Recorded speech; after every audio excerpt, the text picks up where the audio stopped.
So we are starting with the basics of climatology. So let us start. The first topic, please note, the first topic is atmosphere. अपन ने class 10th में पढ़ रखा है. There are 3 realms on the earth surface. ऐसे एक diagram बनते हैं. Venn diagram जैसे सीसैट में अपन ने पढ़ा था, वैसे ही डायग्राम अपन ज्योग्राफी में पढ़ते हैं. ठीक है. So this is atmosphere, this is lithosphere and this is what, hydrosphere. 3 realms. Lithosphere क्या है? जो लैंड सरफेस होता है, जो लैंड, वेरी लेमन तरीके से अपन बता रहे हैं. Lithosphere is the land surface on the planet.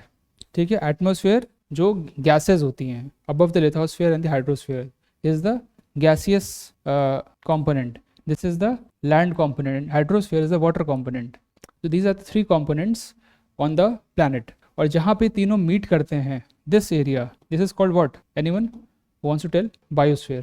Biosphere का मतलब क्या है? The living realm, जहाँ पे लाइफ है. ठीक है ना. तो तीनों जगह पे लाइफ है. हाइड्रोस्फीयर में भी लाइफ है, समुद्र में जीव हैं, एटमोस्फेयर में बर्ड्स हैं, लिथोस्फीयर में ह्यूमंस एंड एनिमल्स हैं, फ्लोरा एंड फौना. तो इसका जो कॉमन सेट है that is biosphere.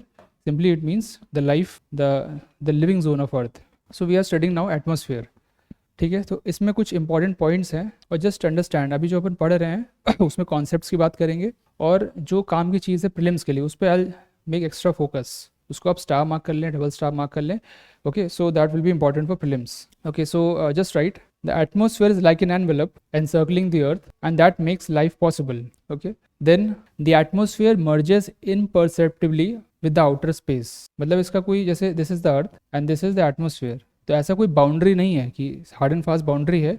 It is merging imperceptibly with the outer space. जो अंतरिक्ष है उससे ग्रेजुअली, मतलब जो डेंसिटी होती कम होती जाती है, and it merges with the outer space. Okay. So there is no boundary as such, but for realistic reference it is commonly assumed that the atmosphere of significance is from 800 to 1000 kilometers. Okay. However, most of the bulk processes in the atmosphere is within 50 kilometers from the surface. Okay. So 800 से 1000 kilometers तक atmosphere of significance है और ये भी काफ़ी बड़ा एक height है. इससे बहुत छोटी हाइट 50 किलोमीटर्स तक ही एटमोस्फेयर ऑफ सिग्निफिकेंस है. This is the concept. ठीक है. So it can just ask you factual questions. ठीक है ना. We'll also see different layers, उसमें और क्लियर हो गई है. The atmosphere is a product of millions of years of evolution. जो अभी अपन देख रहे हैं atmosphere, it has numerous gases. We will study the composition of the atmosphere, the gases. But it is like a result of millions of years of evolution.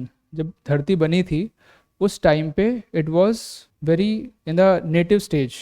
जैसे बच्चा पैदा होता है उस तरह का एक बहुत ही शुरुआती स्टेज में you see volcanism, lot of volcanism, magma volcanism, lot of degassing. Earth was a like it is said कि नेबुला से बना है.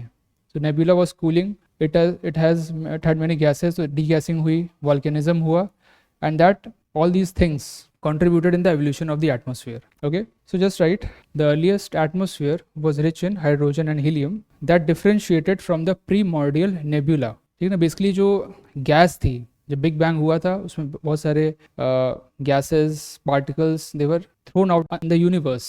ठीक है ना. और वो जब गैसेस कूल हुई तो बहुत सारे उसमें कंपोनेंट्स बने, स्टार्स बने, प्लैनेट्स बने. तो सिंपली अर्थ भी एक प्लैनेट है और जब ये गैसेस वगैरह कूल हुई थी तो it got condensed and made the earth. The earliest atmosphere was rich in hydrogen and helium that differentiated from the primordial nebula. ठीक है.